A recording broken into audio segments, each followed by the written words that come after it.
Tired of feeling disconnected the second you step off the plane?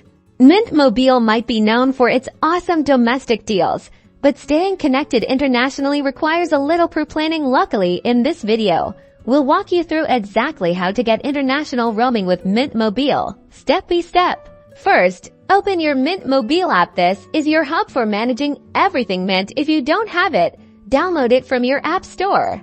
Once inside, navigate to the international roaming section. It might be under plans, add-ins, or a similarly named category. Look for something that clearly indicates international options. Here, you'll see the available international roaming credits. These are what you'll need to purchase to use data, make calls, and send texts abroad. The pricing will vary depending on the country you're visiting. Select the amount of credit you need, typically starting from a few bucks, and complete the purchase. Remember to factor in your estimated usage. A little extra is always better than running out. Once you land, ensure data roaming is enabled in your phone settings. This allows your phone to connect to foreign networks, and that's it. You are now ready to explore the world without losing mobile service. Safe travels.